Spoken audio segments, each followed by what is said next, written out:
Well, good morning, everybody. It's actually late morning for me. My name is Leslie Bonci. I am a registered dietitian, also board certified specialist in sports dietetics. I would call myself a fossil dietitian. I've been in the field of dietetics since 1982, have seen a lot of things. I can say I've never seen anything like what we're experiencing right now with COVID. And I am just delighted to be able to spend some time with you this morning. It's freezing here in Pittsburgh. Hopefully it's nicer where you all are today. First of all, a very, very big thank you to the California Prune Board for sponsoring this session from you to yum. Because I've been a dietitian for a long time and have seen a lot of different things over the course of my career, done a lot of media training, including the Academy spokespeople, was a spokesperson myself, I'm very comfortable talking about some of the things that we're going to be getting into this morning. But probably most importantly, I would view myself as a cheerleader over a fear leader. There's a lot of stuff going on right now. I am also a huge fan of embrace time. I'm a hugger. This is killing me. I can only hug myself so many times, but we're going to deal with FaceTime for now. So who am I? As a person, I would say right now, I'm concerned and I'm scared. And I'm also feeling uncertain. As a daughter, I'm worried about my 88-year-old mother, although bless her heart, she's doing just fine being alone. It's like, don't come over, leave me some food, goodbye. As a wife, this is probably the most time I have ever spent with my spouse, and we have been married for 40 years. Good news is we're still married, so that's a positive. As a mother, our two sons and their wives all work in healthcare, so that's a constant source of worry for all of us. And as a grandmother, I'm very sad that I can't travel to visit our grandsons. However, we are now co-grandparenting our 3-year-old granddaughter because mommy and daddy work as physical therapists, and we're a little bit concerned about all that exposure that she might be getting from them. So it's going to be the topic of my next book, How to Survive a 3-Year-Old When We Are Old. We'll see how that works. Now, as a professional, I am in awe of the healthcare workers that are on the front line. I think we all just need to raise them up, continue to praise them because they are certainly amazing. In my professional life, I have a private practice. My practice is called Active Eating Advice. I also have another company called Performance 365 that is very much sports nutrition focused. I do nutrition counseling. I am a sports dietitian. I actually have the privilege and honor of being the sports dietitian for the 2020 Super Bowl champs, the Kansas City Chiefs. Whether or not football ever resumes will remain to be seen. I've had a short-lived period of time working with the XFL, which is now bankrupt, but oh well, we move on. I've worked with industry for a long time as a spokesperson, as an advisor, as a developer of messaging, etc. But I would say that the role is being redefined right now, how services are offered, what is that focus point, and what needs to change. I'm also an author. And I say now I have some time to take those ideas that are in my brain and on my hard drive and actually get them to some form of being ready to be published. We'll see what happens there. I'm a blogger and I have a social media presence.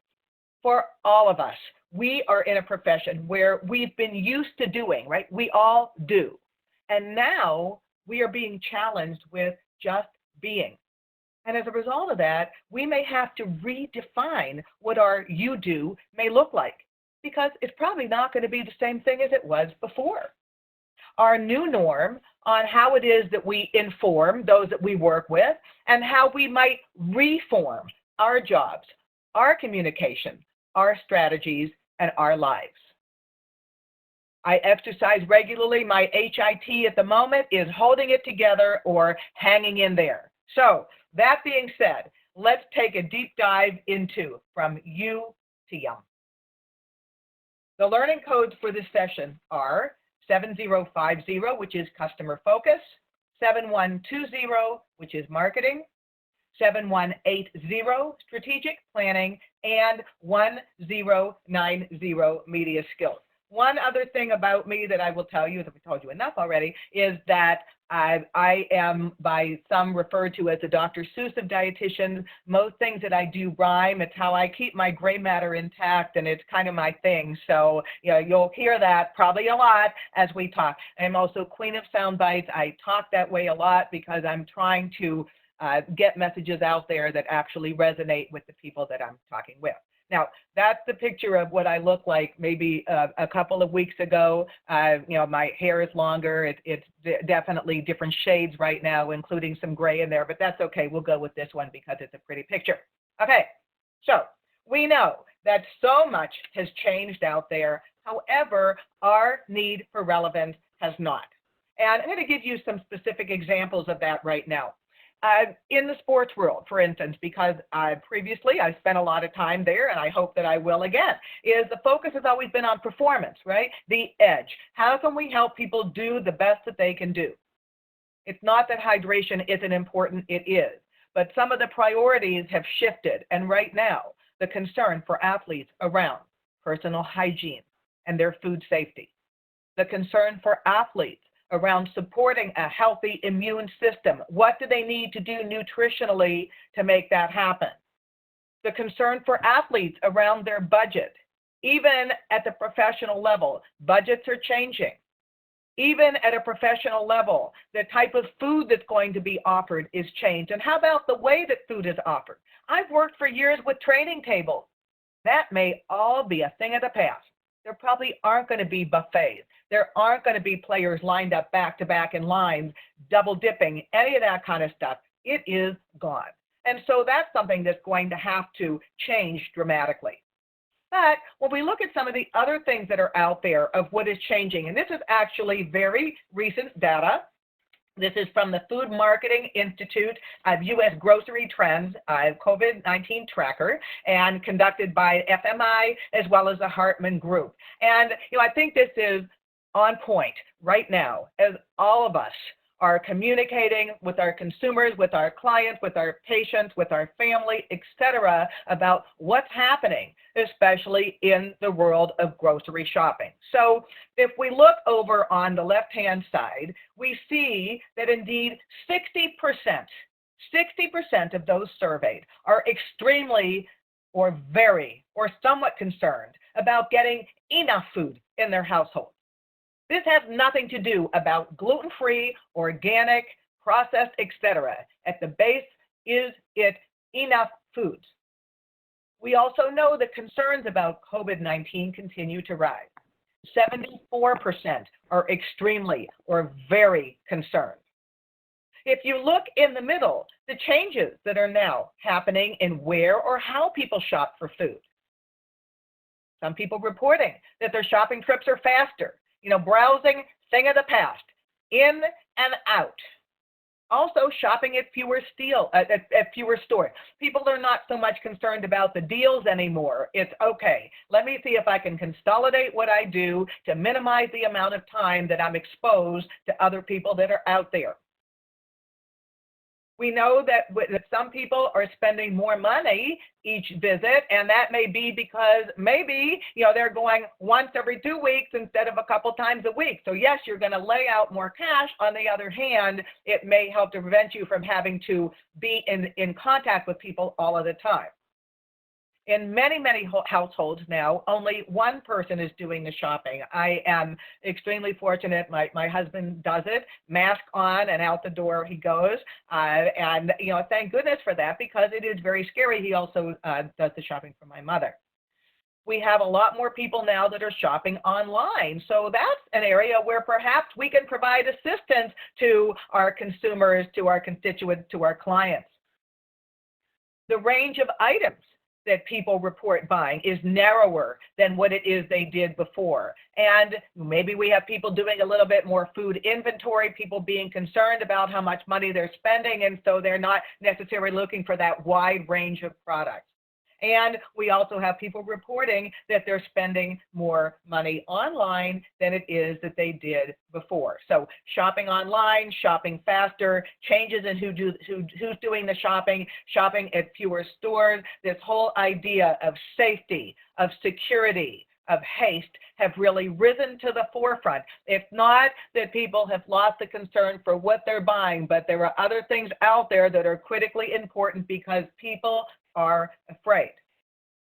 And then we also have the rating of how it is that people rank their primary store on the response that they have to COVID-19. And we may be hearing that from our patients of worry. Are patients at risk? Are they comfortable in terms of going to the grocery store? Are they taking the appropriate precautions? Because we know that the burden of that is not just on the grocery store, it is on the consumers being extremely careful about what it is that they do each and every day, not letting our guard down, so to speak.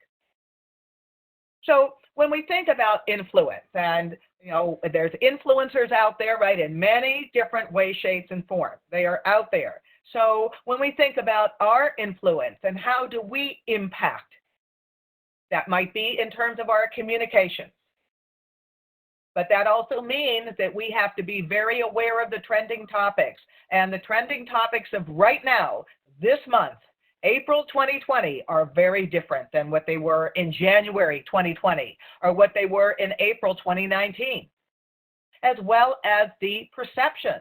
And those perceptions are driven very much by what is happening out there in the food world, in the health world, in the job world, in all of our lives. There are things that are dramatically different, so we have to be able to rise to the occasion and help people with the communication, because that helps us to be relevant as well.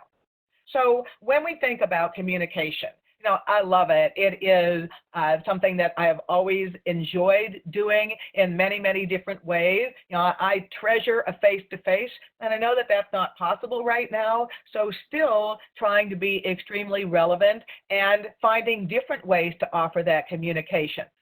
For each and every one of you, do you like to write? Do it more. Do you like to do videos? Do it more. Do some YouTube videos. Who cares if you don't have perfect lighting in your house? Believe me, the people watching right now don't care. They're looking for a friendly voice. They're looking for people to give them some ideas of what to do. They're also looking for people to be real. We are all in this together, and that is not just the triteness of the ad we see on television. It is true. And each and every one of us has days when we mope and days when we hope. And also, every person that we interact with wants to know how we cope. Of course, we're interacting with social distancing, but still, it is critically important to do that. So, when we think about who it is that people trust, and although we hear these things all the time and say, well, people are trusting celebrities more. Well, sometimes, but they're also trusting us.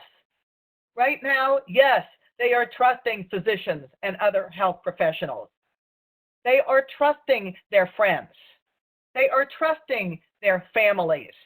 And they're trusting you, the dietitian, the registered dietitian nutritionist, the dietetic technicians that are out there. They want to know. They want ideas. We all know this. I'm preaching to the choir here, but each and every one of us has been through rigorous education. We know what it is that we are talking about. But I will tell you that I don't think we've done as good a job as we should be doing in terms of tooting our own horn. There's nothing wrong with doing some self-promotion because we have the evidence behind what it is that we say. This is the time. This is the time to be the voice of reason. This is the time to be the voice of application. This is the time to be the voice of reassurance. This is the time to be the voice of comfort. And food is one of those things that does that. It is not the time for bullying. It is not the time for elitism around eating. It is not the time to make people feel bad or guilty or shamed. We really want to encourage, and I'm going to press on you strongly, that idea of #enabled table. Everybody has a seat at that table, whether it's a seat for one or a seat for a family, it doesn't matter. And that is why what it is and how it is that we say those things are so critically important. So that being said, and we think of some of the challenges that are out there in terms of communication. What are we up against? Where do we start? Okay, well, we have physicians who don't stay in their lane. We have politicians who maybe think that they're experts in certain things that they're not. We have a lot of influencers out there suggesting that maybe people do colloidal silver and they're how we put the lid on COVID. We have a lot of people with their own opinions that are out there, and that's fine, right? Everybody has opinions. But what did we sign up for? We signed up for presenting the evidence. That doesn't mean it has to be boring. It means that we have to use that as the backbone for the recommendations that we put out there. So how do we translate to effectively communicate and educate for our patients, for the public, and for the clients that we work with? But we think about what's happening in the media right now, and we know that media reinforces messages. Some are good, some are bad. We also know that this strengthens the public perception by the repetition or retweets. So all those things that are happening right now, you all need a piece of that action. You got to be the ones that are driving that whole process of retweets, so we have good, solid, science-backed information that's out there, as well as things that are reassuring, as well as things that are achievable, doable, and comforting in these very uncertain times. We know as well that in the world of communication, accuracy, objectivity, and sourcing may be lacking. But you know what? Everybody's entitled to say what it is that they want. I'm going to give you my own take on this, is that I don't think attacking works.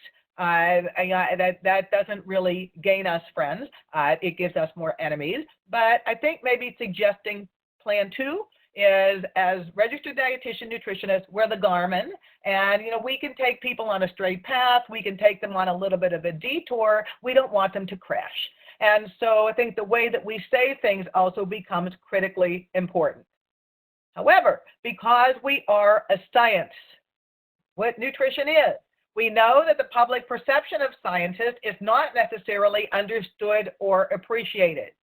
So when we are communicating with patients, with a recalcitrant family member, with whoever it is, or having some argument or conversation, maybe a better word, online, let's think about that. Not everybody has the background that we do. And yes, although, yes, we talk about science, we believe in science. This is what we do. This is what we've learned. We may want to think about how we start those conversations, putting ourselves in that other person's shoes. Where are they coming from? Maybe finding some way to compromise so that we can optimize that ability to communicate effectively. We know as well that food scare and fear is a concern for consumers. Take that a little bit further, the whole idea of food insecurity, right? There's a lot of people out there who historically have not had enough to eat. We've got a whole brand new host of people now that are visiting the food banks. People who may in the past have made donations now find themselves on the receiving end because they've suddenly lost their job. Food insecurity is becoming much more of a concern. Let's talk about food insecurity another way. People are concerned about the food that they're buying. People are concerned about the food supply, right or wrong. People are taking some very drastic steps about what they do, let alone what's happening in agriculture right now, with a lot of produce being buried under the ground, with milk being dumped because they don't have the market for it. This is a huge concern for all of us. We need to be advocates for our clients, for our consumers. We need to be advocates for the farmers. It is our self-care and it's everybody else's welfare at the same time that is critically important. So, another bit of information. We think about the way that we communicate and what's important. This idea of transparency. We'll talk about some of the things that are on here specifically as they relate to food products, but let's take that one step further, back it up, and think about the transparency with what it is that we all do personally right now and how we communicate. Is everything fine? Hell no. Well, maybe it is for some of you. It's not fine here. It's very, very worrisome. Do any of us sometimes lie awake at night, tossing and turning, worried about what's going to be happening? Yes, I think a lot of people do. It's not just registered dietitians that are doing that. Everybody is doing that. So letting your consumers, your patients, industry understand that their concerns for you as well is being transparent. We don't always have to put on a smiley face. We don't have to do that. So when we look in terms of transparency, when we're looking specifically at food items, one of the things that's critically important is that we need to personalize and customize so that we message appropriately to the recipient. One message does not fit all, especially when we're looking at Gen Z, at Gen X, at millennials, at boomers. If you want to be relevant, then we want to really make sure that we are saying things in a way that makes sense. Think about this when you create a meal plan for somebody. You're not going to give 10 different clients the same meal plan. That's not going to happen because these 10 people don't eat the same food. Well, think about that on a grander scale. So making sure that we are relevant is very, very important. So this is from a 2018 Fleischman-Hillard Gen Food Shaping the Future of Food survey. And kind of looking at some of the data that's out there, 2001 consumers were surveyed. So we have a couple of questions that were asked. So the first question was, good labeling on products that explains exactly what is in them. Well, who was that most important to? To Gen Xers and to the boomers. Right? To the Gen Z and the millennials, it wasn't quite as important. So when we think about that, when you're messaging and you're going to talk about labeling, are you talking about that appropriately? To me, when I'm messaging to athletes and I talk about labeling, I talk about it from the standpoint of I want to ensure that athletes are putting into their body something that's not going to be problematic, that's not going to be harmful, that's not going to be a banned substance, and so the label on that product is critically important to me. The question asked about our companies and industry being truthful about claims. Most important to the boomers and pretty much equal between Gen Z, Gen X, and millennials. And another question that was asked is how people felt about a company sharing their sourcing and where they get their ingredients. And you can see here the numbers less than the other two and pretty even across the board. It is something that people are concerned about. And I'm not saying that that goes away. I'm saying that, again, kind of asking people, what are you most concerned about? What would you like to know more about? What can I tell you that would make you more likely to want to try a particular food group, etc.? Those are the types of things that we want to be asking. And so that being said, when we think about this is what makes us valuable. We have a degree. Okay, that's good. What else? What are our strengths? Collectively, what are our strengths? It is our personality, and it is our professionalism. Now, I specifically listed them that way instead of starting with the professionalism. I am an expert.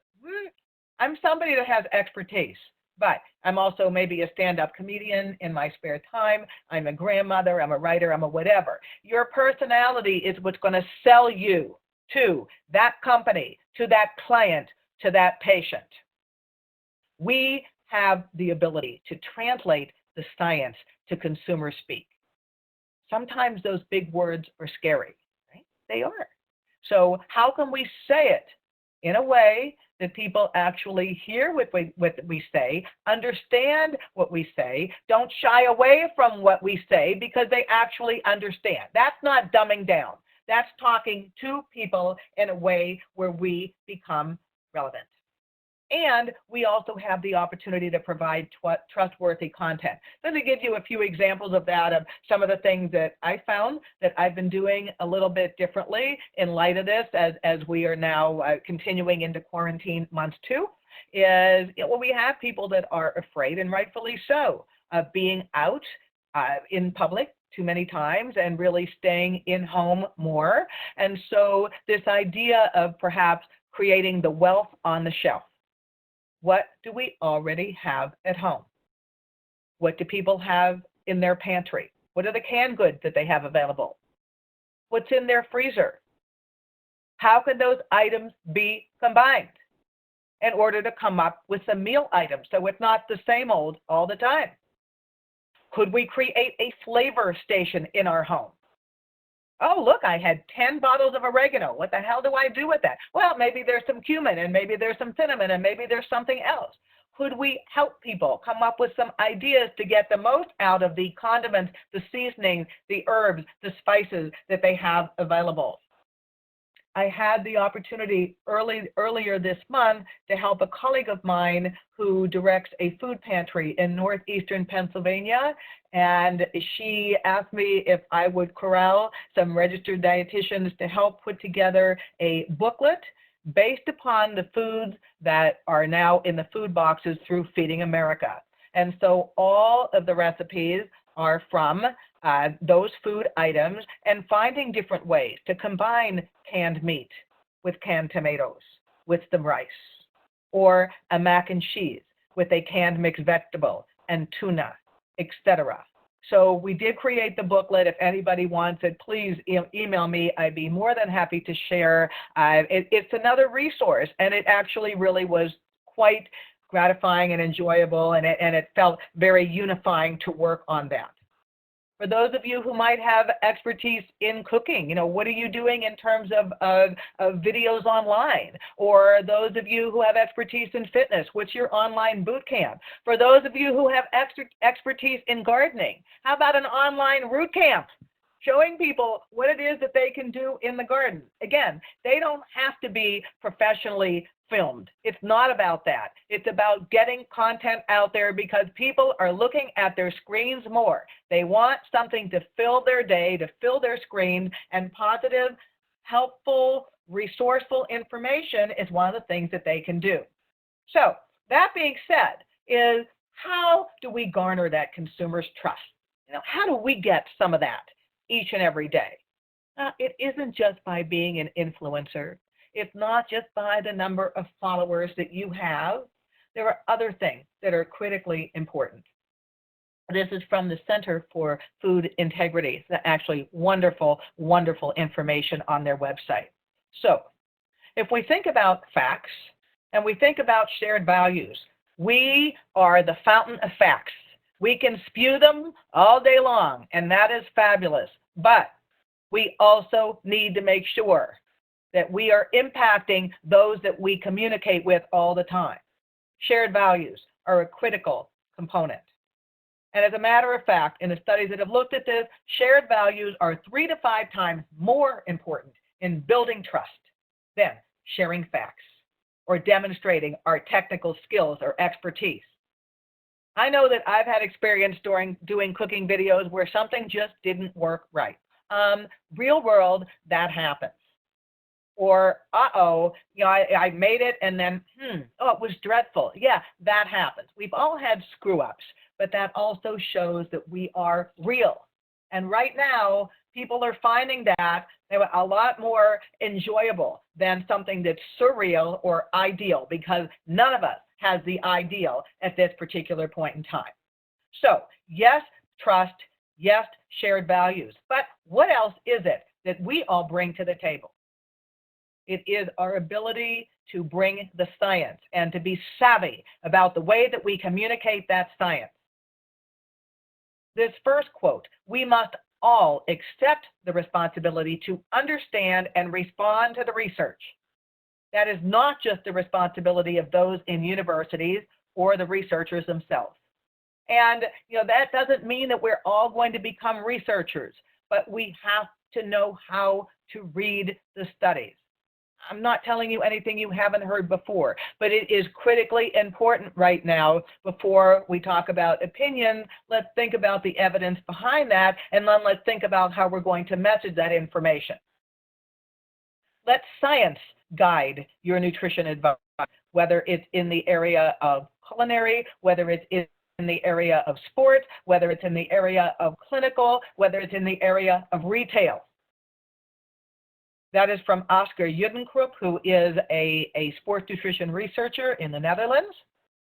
And then from Dr. Louise Burke, who is actually a sports dietitian in Australia. She heads the Australian Institute of Sport. Opinions about science, and her definition of scienciness here is opinions about science that are often based on some level of fact, but then extrapolated way beyond the available evidence and supported mostly by belief rather than data. That's all the individuals if we imagine a freeway and everybody going out of their own lane. Now, we have a lane. It doesn't have to be a very, very narrow one, but it's also critically important that we stay in that lane, that we respect what the boundaries of that lane are. So we are presenting the most appropriate information. That makes us credible. We need to be science pushers. We need to be scienciness repellers. That doesn't mean that we can't say it in an engaging way. But again, thinking about what we need to bring to the table, so to speak, in the conversations that we have and the messaging that we do. So, your role, my challenge to all of you, to me as well. How can we make science and technology the food hero? Well, let's look at what's happening right now. Boy, food safety, it's all of a sudden risen to the forefront. I mean, I have hands that look like lobster claws at this point. I don't care. I will wash them 15,000 times a day if that's what it takes. But that's a good message to give right now. And there are probably some fun things that we can do in terms of how we communicate that. But also, how can we provide simple, clear knowledge that not only is a tool for education, but also helps individuals activate and helps them motivate the clients, our consumers, our audience to some kind of change. And maybe the change right now is that people get better about listening to what food safety is, that people get better about understanding why social distancing is important, that people get better about practicing food safety in their own home. There ain't nothing wrong with that. That's the gift that we'll keep on giving long after some of the restrictions have been lifted in terms of everything that all of us are going through right now. So, when we think about this, and knowing that we come from a science background, we are not emojis, but we really should be right now is an emote-icon. That means that when we are having conversations with people, starting with emotion, right now, many of us are afraid. Many of us are insecure. Many of us might be extremely worried about what the future is going to hold, but we don't have to make people feel guilty. We don't have to make people feel ashamed. You know, if somebody ends up coming out of this with some weight gain, so what? If somebody ends up coming out of this with the fact that they may not be quite as fit as they were, so what? We can help them through this process. Right now, everybody is in survival mode. The reason that we start with emotion is that emotions drive behavior, along with a small dose of logic. So you don't slam the facts into people's faces. They don't want to hear it. It's like, la, la, la, la, la. I'm listening to Gwyneth instead. So we know that people can go from emotion to logic, not the other way around. So if you were trying to find that common ground with somebody, really think about this. Lay it out there on the table. I'm worried too. I'm concerned about this. I'm scared when I go to the grocery store. I'm saying that personally because yes, indeed, that is true. And all of a sudden, you've become more real to that person that you are communicating to. From the science, we know that emotional response is always first. And then 3 seconds later, logic comes to mind. So if you're talking about retaining the attention of those that you're working with, put some emotion into the mix. You don't have to be Bozo the Clown. We don't have to be an actor, actress, but we really need to think about becoming more human in our conversations. Our old role as health professionals was to inform. I would say that our goal might be to transform, but also right now I'm going to use that word reform. Reform because everybody is now trying to imagine what their world is going to look like. It is ourselves as a profession, and it is everybody that we impact with each and every day. So, how do we engage, not enrage?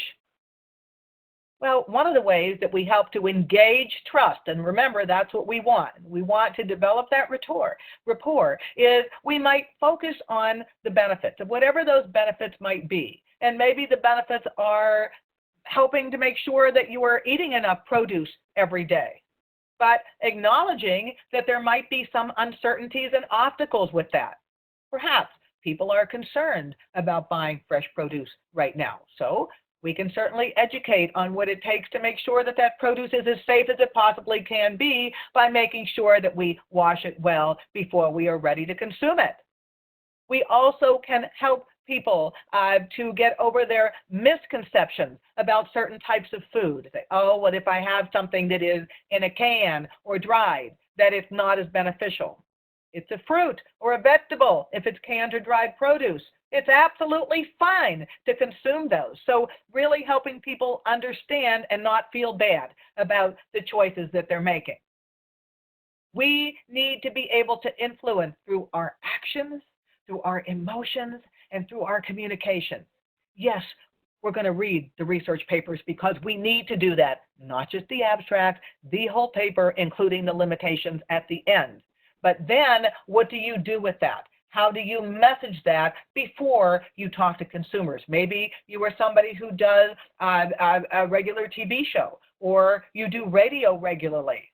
Are you talking to an audience in the way that they actually are understanding what you are saying? We know that risk perception is an essential component of handling risk in society. Nothing is risk-free, and especially right now, right? Oh my goodness. But let's think about this. I'll use an example for you of what came out on March 25th, the Environmental Working Group's list for 2020 of the Clean 15 and the Dirty Dozen. Okay. So first of all, when we think about that, we know that it is based more upon alarmists than it is based upon fact. This is a concern number one. Concern number two, in people that are already scared and worried, to make them feel more scared, more worried, more insecure and unsure about their food choices is absolutely wrong at this point in time. 1 in 10 individuals in the United States is consuming enough fruits and vegetables. That is not the direction we want to be going, and certainly any communication that we give should be taking away the worry and encouraging people in whatever way they can, with food they like, with food they can afford, with food that have a shelf stability, incorporate that produce into each and every day. It is our job as communicators to show what is possible, what is likely, what is certain, but also what is downright wrong, or in some cases, absolutely absurd. Do not soak the produce in bleach. When I'm doing social media messaging, I want it to be fun, and I want it to be engaging, and I want it to be humorous. And so those are some of the things that I keep in mind for me. So when we think about health-related messaging, we know that that alone is really not very exciting. People don't like that. So when we think about it in another way, is can we make it more engaging, more real-time? Can we talk about what is in our own cabinet? Can we talk about what it's like right now to go to a grocery store? Can we talk about what is my print is teeny tiny on what I'm looking at, so I'm trying to improvise for you all now. Can we combine our nutrition information with what's trending out there at the moment? That is something that is critically important as well, because if we do that, then we're also becoming relevant. So all of those types of things are ways of helping to message appropriately. Okay. So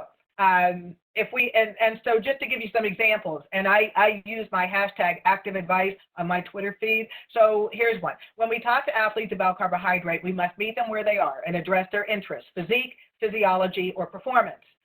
Honored to speak about teaching young athletes how to eat to reach their peak in growth, health, and performance. Provide and guide with science and sense, foodies, not foodies, fuels of engagement.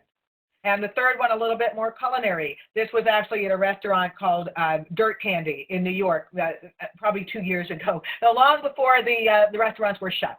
And we had squash biscuits, crispy tofu, red cabbage, kimchi, ginger, and avocado. Plant-based eating that provides taste and texture to delight the eyes and excite the palate.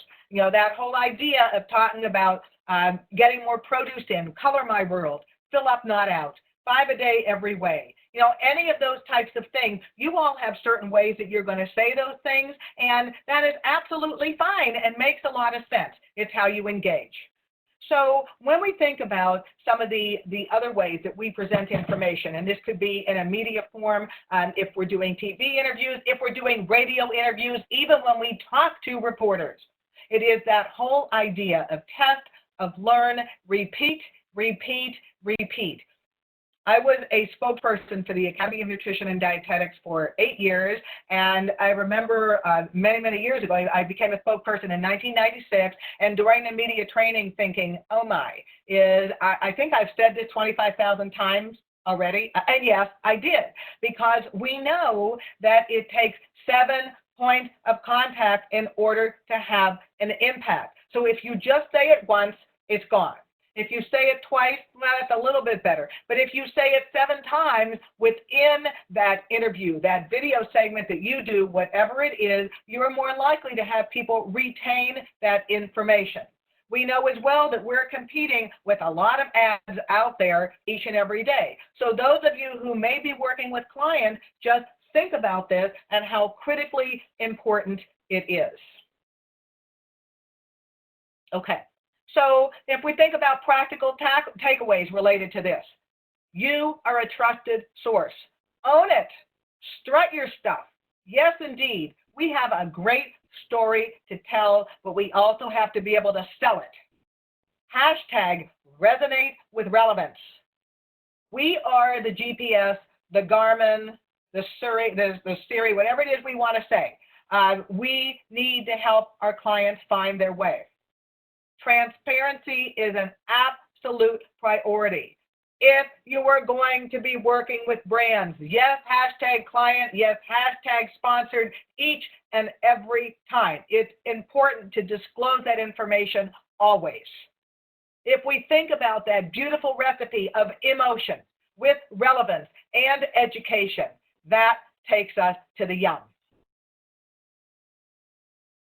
And in order to do consistency and its repetition. Now, I think consistency is important for many, many reasons. I talk to my athletes about all the time. It's how we get better at what we do. It's how we get familiar with what it is that we do if we're consistent.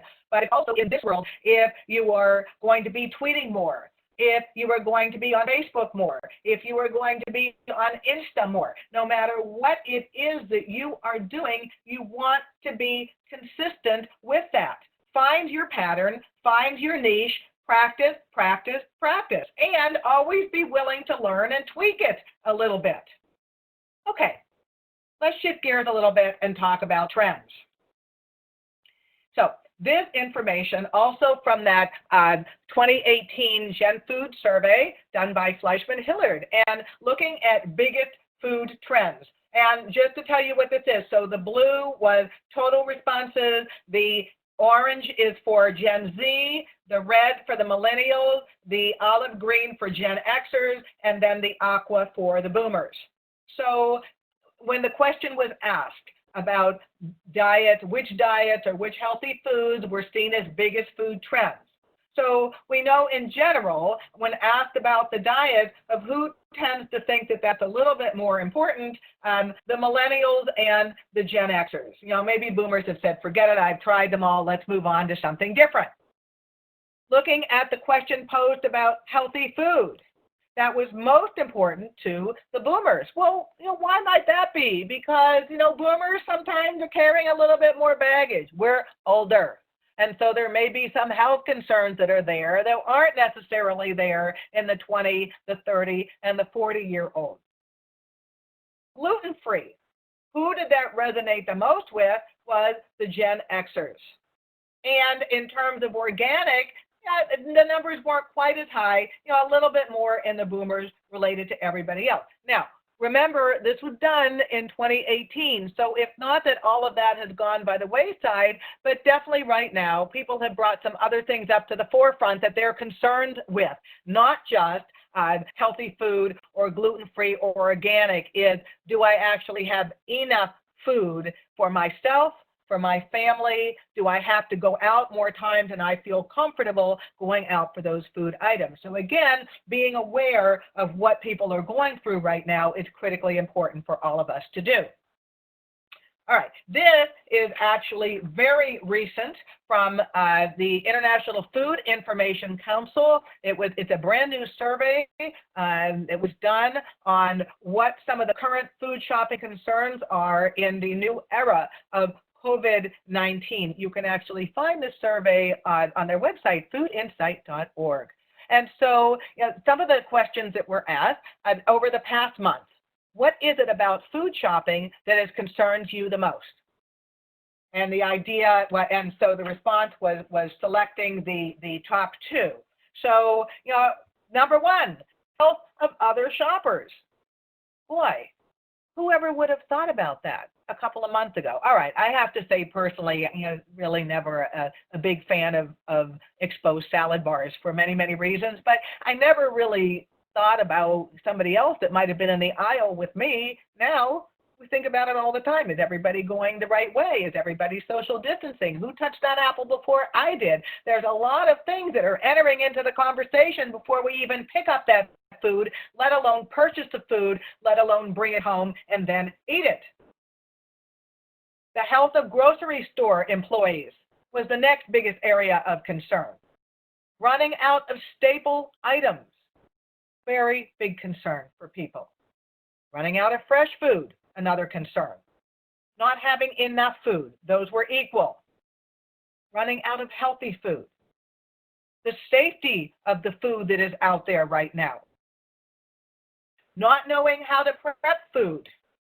And in terms of the number of people not concerned about food shopping, yeah, there are still some that aren't concerned, but there are a lot more that are. So we have to be the virtual hand holders right now and really helping people through that process of setting up what their new routine might be, what their new normal might be about the way that they purchase the foods, what's on their food list, how long do they spend in the grocery store, what is it that they're buying, how might they combine some of those items differently. Maybe being an equal opportunity user in the house, let's combine the frozen with the shelf stable and see what we can get.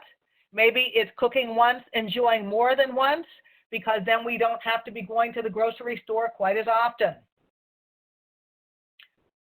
Another question that was asked: when it comes to purchasing and preparing foods, what type of information related to COVID-19 would be most helpful to you? 51% of individuals said that they wanted to know how to safely shop for groceries in person. Does this mean that people should be wearing a hazmat suit to the grocery store? No. But on the other hand, is minimizing the time that we're spending in there, paying attention to the distancing, making sure that people might be washing their hands or wiping their hands with a hand sanitizer when they get in the car, after they've shopped, where it is they put their groceries when they get home on the floor instead of the counter. There's a lot of fabulous information online about that. I would also encourage you to listen to Melissa Joy Dobbins, her Soundbites podcast. She just did a wonderful one on this topic if you want some additional information for your clients. People want information on how to unpack their groceries at home. Who would have thought about this a couple of months ago? No, now it's an entirely different ballgame. For people that are culinary challenged, who just don't want to or don't have the time to prepare food, to shop for food, they want to know how to safely order, receive, and handle their takeout or delivery food, or even their mail or packages being delivered. How to eat healthfully on a budget. When I worked in baseball, and I don't anymore for many, many reasons, but the disparity between what the Major League Baseball players were paid, right, and what the single A ball players were paid, quite different, to even the developmental league. And so I did a series of videos where I went to the dollar store and I bought food items. And I just did some videos with my phone at home just to show how you could combine some things on a shoestring budget. I'm going to tell you that although in this survey you only had 13% of people who responded that that's something they wanted more information on, that is going to continue to trend. Think about that. Whether you're putting together infographics, whether you're putting together handouts, whether you're doing something video or any of your other communication tools, think about it is how you're going to help people to eat as healthfully as they can on a budget. People wanted to know about how to safely prepare food in their home, to eat healthfully with their pantry staples, how to properly store food at home. And again, some people that said not worried about it, but we know that there's a lot of people that are. And then the last question of this that was asked is, over the past month, has the amount of packaged foods you are buying changed? Now look at this. Yes, yes. We've got 42% of people buying more packaged foods than they usually do. We have 8% of people saying that they're purchasing less packaged foods than they normally would. We have 42% of people saying it stayed about the same. And then we have like a 2% that say, I don't shop for groceries, and 6% that aren't sure. So why am I showing you this? Because sometimes in our communications, when we talk about fresh is best, all right, if somebody's buying packaged food items, right away, they're feeling guilty. They're feeling shamed. They're feeling like they've done something wrong. Let us rethink about how it is that we communicate, so that we provide those opportunities across the board for things that may be in containers as well as things that may be in the fresh produce aisle. That way, we actually are resonating appropriately with people that we talk to. Okay. Now, when we think about the way that people communicate out there, and this is the last thing from the Fleischman-Hiller Gen Food survey of the social media platform for sharing food-related content, is what tended to be the most popular one, all right? Facebook, and especially Facebook here among the boomers, followed by the Gen Xers. In terms of Instagram, we know that most popular in our Gen Z, for YouTube in Gen Z, and for Snapchat also in Gen Z. So the four top ones: Facebook, Instagram, YouTube, Snapchat. Right? That doesn't mean that Twitter isn't important. Some of you may be very Twitter proficient. It means that if you haven't really engaged as much on any of these, it might be time to start to consider doing that more. So when we think about digital around the world, and these are actually some very, very recent numbers, and this information is from a survey that was actually done by Cantor, the Cantor company, in March of 2020. Is what they found is that WhatsApp had a 40% increase in usage. WhatsApp, Facebook, Instagram, also 40% increase in usage among those individuals ages 18 to 34. If that's the population you communicate with, are you using those social media platforms to communicate? In terms of trending family survey results, what they found is that many changes in consumer media, with consumption going up, a bigger increase in YouTube right now, 64% increase in YouTube, 63% increase in Facebook, 43% more in Instagram.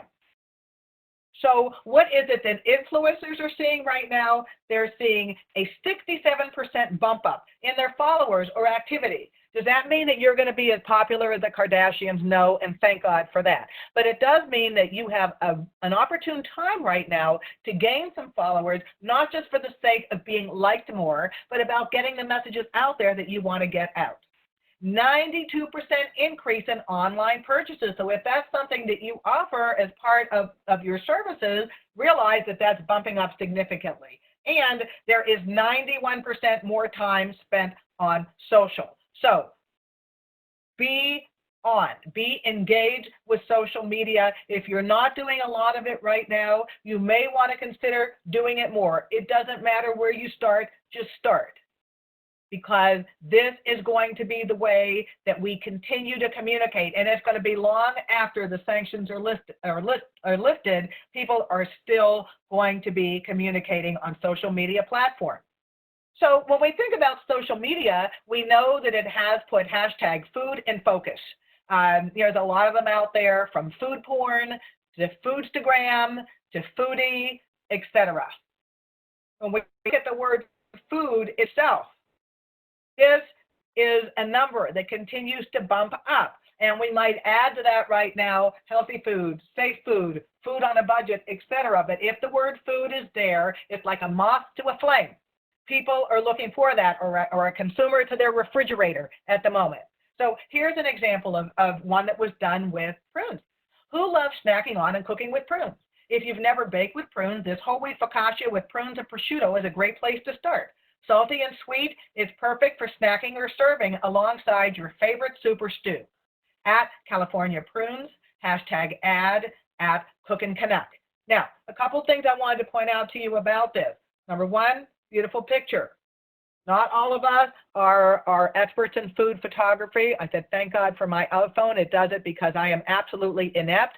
But it's also about the wording. It's not either or. What is the wording that goes along with the picture that you are presenting? They are both critically important. That is how you have the chance to personalize. Yeah, you might make the recipe so it's there, but you really have the chance to differentiate yourself in how you talk about that canned tomato, that chocolate chip cookie, that prune energy bite. Right now, where all of us are dealing with social/physical distancing, we know that we are seeing social media surging. And so again, these numbers, 43% increase in Instagram, 63% in Facebook, 40% in terms of what we're doing with our phones, 64% in YouTube. So all of these different things are critically important for us to all get engaged with a little bit more. That being said, it's not just us that are doing it. Everybody else out there is doing it too. And this is why we are needed. So this is also from the International Food Information Council, and we have degree of trust. On the top, we have high trust with an uncommon source on the left-hand side. On the right-hand side, high trust with a common source. And then down on the left-hand side, lower left, low trust, uncommon source, and then low trust, common source. And then looking across the board at reliance. And you see there's a lot of things that are there in the middle. And if we look up to the very top, orange, my favorite color, I'm wearing orange today. Oh, look. There we are, right up there, as high trust and common source. That is something for us to be flaunting. Hello, we need to do this more. People are listening to what it is that we say. We want to really milk this for all that it's worth. It's a way to put our expertise out there and take advantage of the fact that people do want to hear from us. They do. But again, we want to think about the way that we message. So, how do we amplify our nutrition communications? Well, we know right now that brands are relying on influencers to build awareness for their products. That is not going away.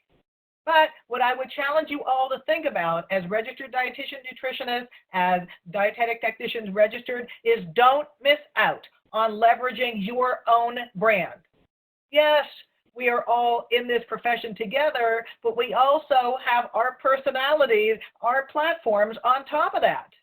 So as nutrition pros, we offer both reach and credibility on our websites, on our Twitter feed, on our Instagram, no matter where it is that we do this. So as an example here, from registered dietitian to Facebook. This was from a communication workshop that I did for California Prunes a couple of years ago. It actually feels like an eternity at this point. But we talked about the messages of California Prunes in terms of improving the absorption of calcium, as acting as an antioxidant at a cellular level, at supporting healthy bones by providing potassium, magnesium, and vitamin K. And also the culinary application, sweet, delicious, versatile. All right, that's not me saying that. That is what we know about them. So we can say it that way, and we might say it that way. What is really fascinating is those people that are listening to that message and then what they do with that message to make it relevant and appropriate and engaging to their own consumers. So here you have some of the facts about California prune. So let's see where that went. And so this is an example of an influencer, Amy Flanagan. Her website is Belly Full, and so she came to this experience. She listened to this presentation, and she created a recipe in her blog post that had nutrition messaging. How gorgeous that is! So the original content generated 5 social posts, 9 photos, 1 recipe, 1 video. So that gives a total of 16 content items from this one engagement. Then she shared with her audience on Facebook, on Pinterest, on Twitter, on Insta. And then what happened? Her audience shared that information. So we had 48,000 on Food Step, we had 147 impressions Facebook, 133 Insta, 22 Twitter, 338 on Pinterest. Overall, that translated to 964,531 online impressions. So the way that she wrote that, they, California prunes, improve absorption of calcium, act as an antioxidant at cellular level, support healthy bones by providing potassium, magnesium, and vitamin K, plus they're sweet, delicious, and versatile. Okay, those were the words used. It went out to a different audience than my personal audience, but it gets information out there. So anytime any of us are putting things out there and wondering, are people really looking? Are they seeing? Are they hearing? Realize that your words are not falling on deaf ears or blind eyes.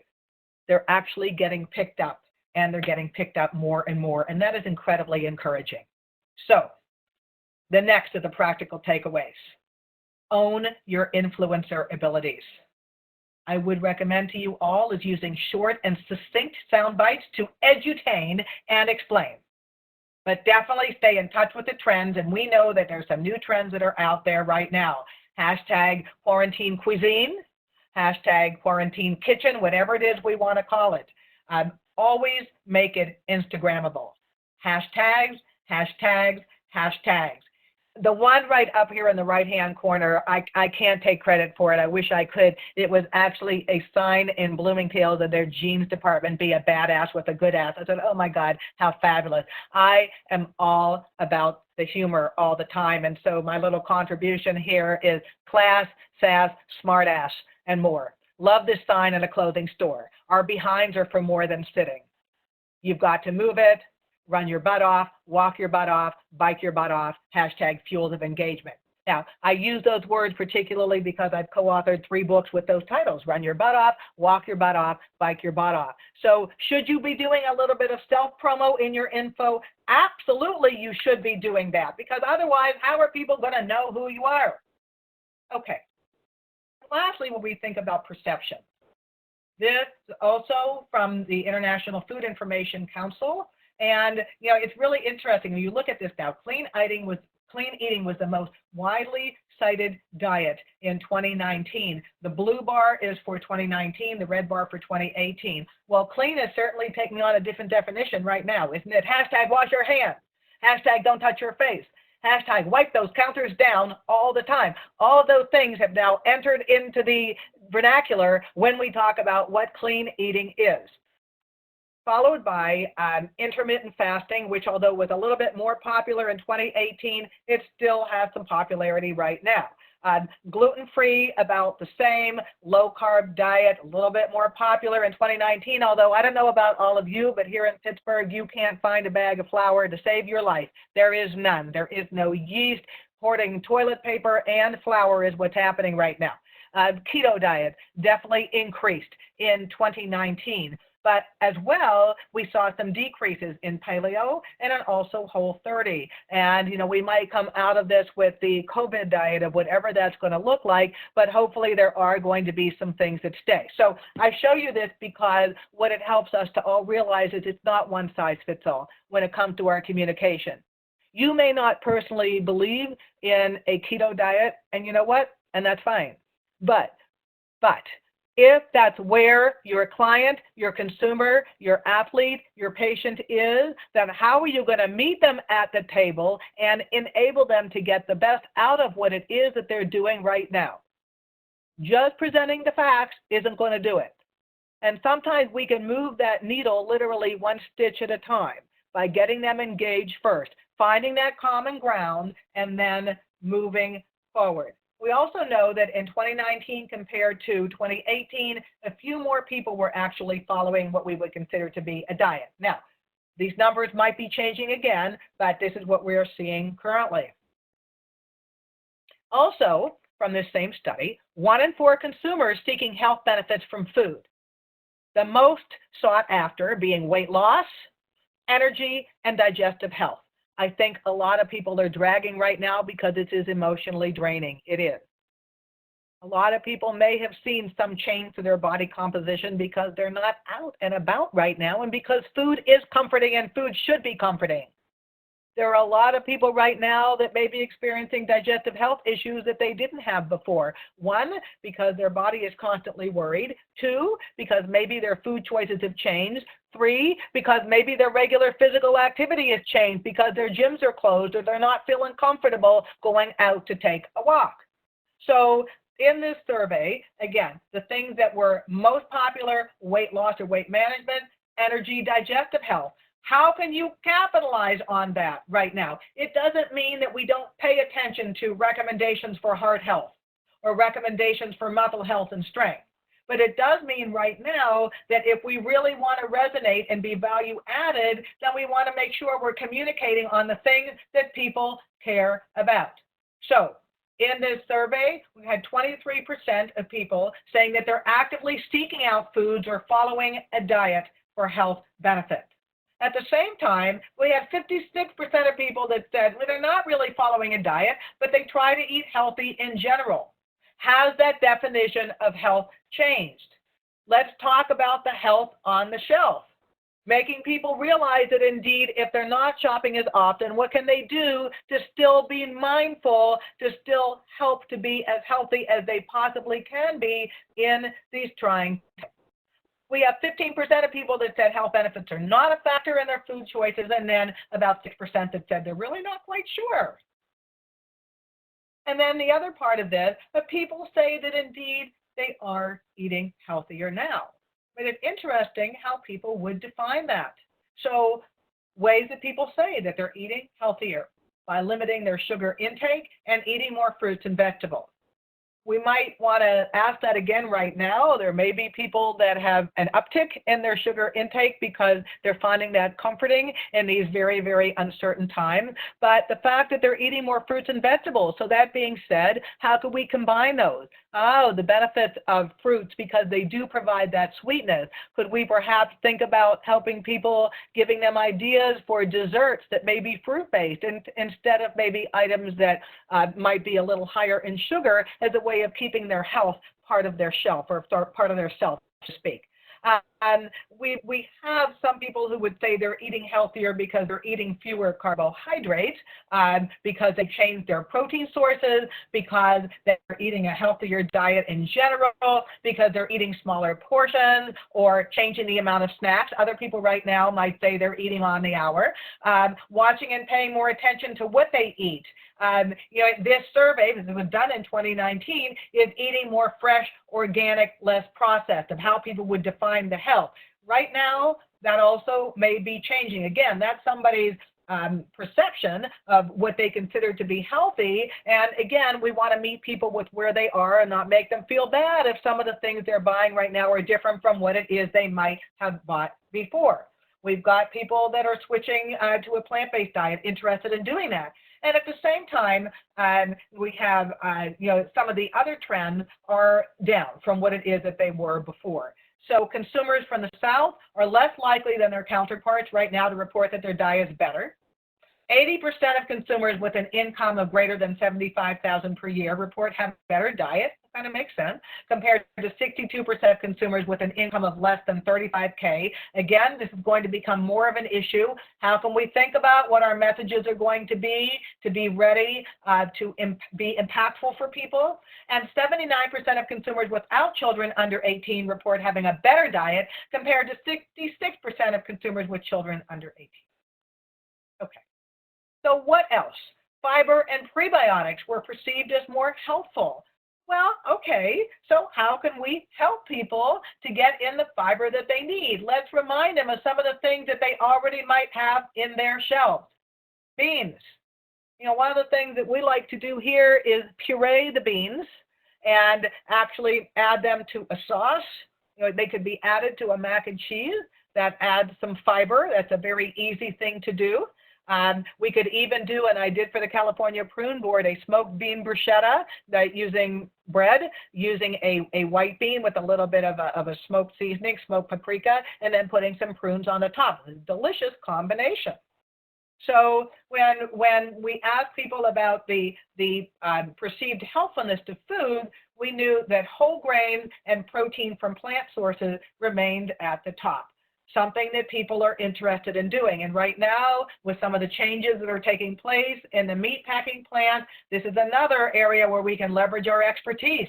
How can we help people optimize what it is that they're doing if they're opting to eat more plant-based? How can we make sure that they get in what it is that they need to have each and every day within their price point, within their culinary ability, within whatever calorie cap and other health concerns indeed they may have?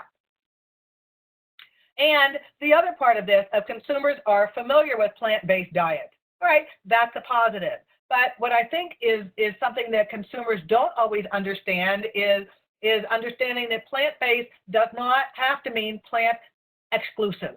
It can be animal product inclusive. That is how we can create a very appropriate plate. So somebody may be eating a more plant-based meal, but they may be incorporating in some milk or yogurt or cheese or eggs or fish or something else as part of their day each and every day. So here, 82% of consumers who have tried a diet in the past year say that they've heard of plant-based diet, compared to 68% who have not tried a diet. So, you know, that is a great opportunity for all of us, and especially trying to target some of those plant-based food items that might be lower in cost is also something that I think a lot of people would find quite helpful at this particular point in time.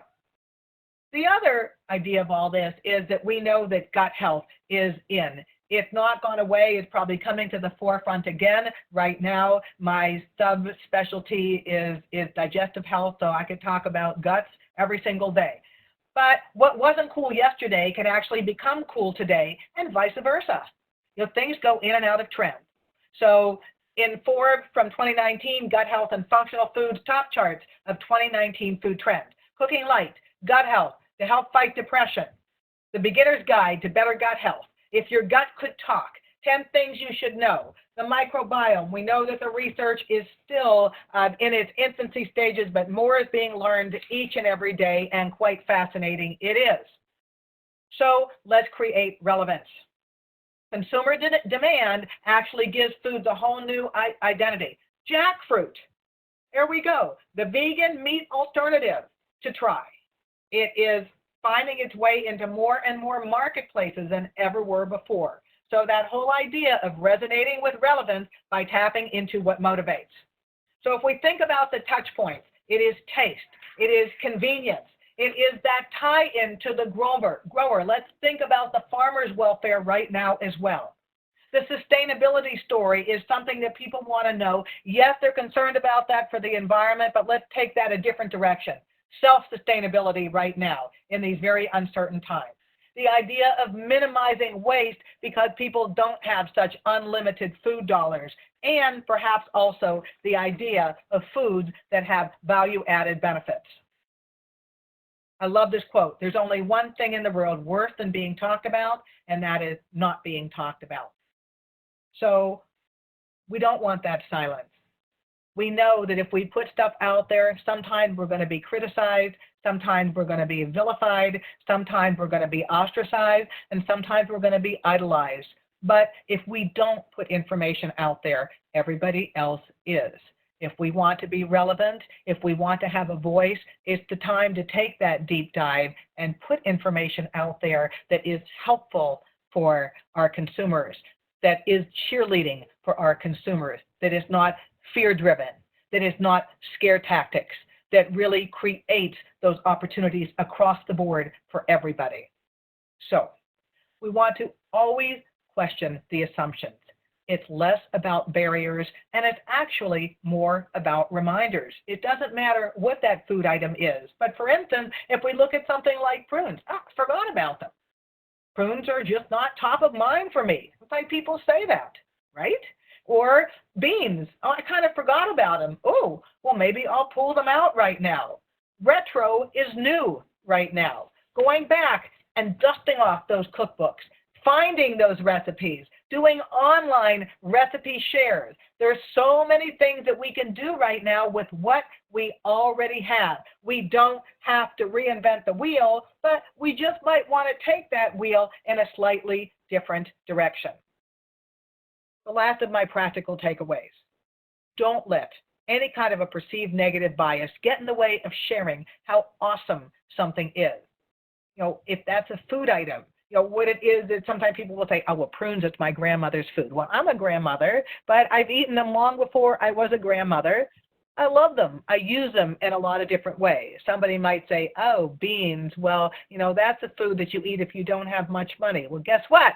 A lot of people are eating beans right now. They are a terrific food. They are enjoyable food. They are a shelf-stable food. They are a low-cost food item. Let's meet consumers where they are and accompany them on their journey. Let's think about how our nutrition counseling can be relevant in the world of quick fixes and fad diets. #engage, don't enrage. Everybody, thank you very, very much for having me, listening to me today. I apologize for that little glitch there. For some resource information, take a look at californiaprunes.org. You can also follow them on social, Twitter at California Prune. Also information available at Fleischman Hillard. And for my information, please, I would love to hear from you. I would love to engage with you online. Hopefully we won't enrage. And hopefully we are all teaching and learning from each other. We are all in this together. And whatever it is that we end up with, there we will be. Thank you again very, very much. Thanks, Leslie. We have about 9 or 10 minutes for questions if anyone wants to add them in the chat box. And thank you for your patience during our little technical glitch. Before everyone got on, Leslie and I had some technical issues, so par for the course, but thank you for your patience. Yeah, that's the way it is. Nothing is ever smooth sailing in this world, so we just go with the flow. HIT, hang in there, hold it together. Absolutely. So I haven't seen any questions yet, but please feel free to go ahead and add anything in that you'd like, and we'll try to get those answered.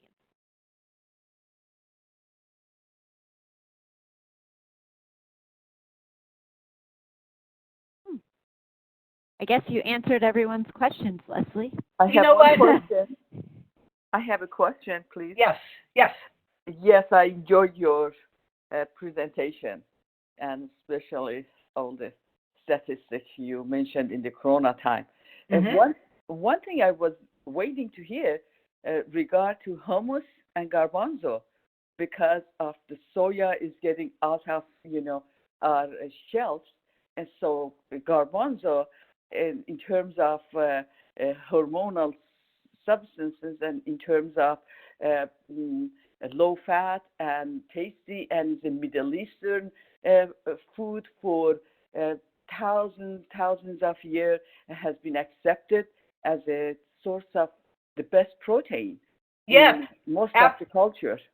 Yes, and absolutely, across the board, whether it is a black bean, a kidney bean, a cannellini bean, a garbanzo bean, I will tell you that one of the things that I've had the opportunity to do, and I love creating in my kitchen, and now I've got a lot of time to do that, and having worked with California prunes for a long time, I actually did a recipe for them called plummus, and it was a hummus recipe using garbanzo beans and adding a little bit of a prune puree into it. I think that they are fabulous, and I think for a lot of people right now is kind of understanding that a garbanzo bean is not just something you put on a salad. There's so much different application, and that's where all of our expertise can really come to the forefront right now, because we know food. We learned about food during our education and during our internship, and we can really help consumers right now to maybe broaden their horizons in terms of food items that maybe they thought you could only use one way, really exposing them to all that versatility. So yes,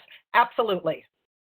Wonderful. We also had another question that says, fantastic presentation. How do I bottle all the great ideas and run? Which do I start with first? What does it matter?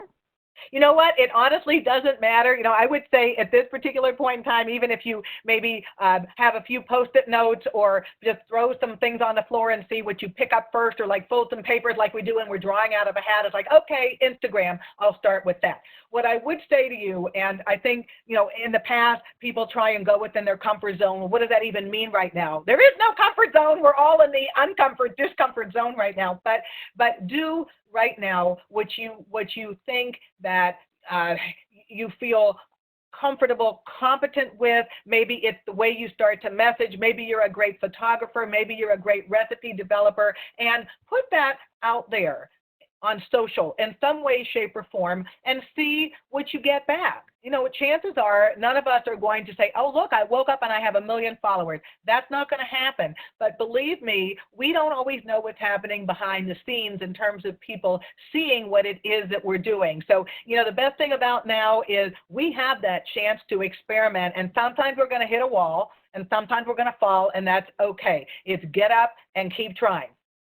Yay. Do it. Wonderful. If you need cheerleading, just send me an email. I am the best cheerleader out there. I do it all the time. My pom-poms are in my hand right now. Love it. So also, one intern's question is, do you suggest wordplay or catchy phrases to be more engaging to social media audiences? Yes, I do personally, and that's just my thing. And to give you a real quick answer to this, is growing up, my dad, who unfortunately passed away this past October, is every Sunday in our house, we would have puns and limericks around the table, and you had to keep up. So I've always spoken that way. Actually, my 3-year-old granddaughter rhymes too. It's really scary but adorable. And so I think that it makes the message that much more compelling, because if people read it and maybe they retain it. I remember saying to my athletes, never eat anything larger than your head, and that's what your helmet off. They might not have heard one other thing I said, but that they remembered. So I would suggest that as well, is you don't have to rhyme, but think about, what is compelling to you, a particular song, maybe that's what you use, or some phrase of a recipe, something like that. Stir it up, mix it up, add it in, etc. Doesn't matter, but you'll find your voice through doing this and through doing it repeatedly and seeing what kind of comments and pickup you're getting from what it is you put out there. Wonderful. A couple more questions, and then we'll have to close. And I'm just muting everyone, so please stay muted and ask your questions in the chat box. Is there a simple app for video editing you recommend, and is there a source for sound bites? In terms of the app for video editing, I would be the first to admit I am the world's worst.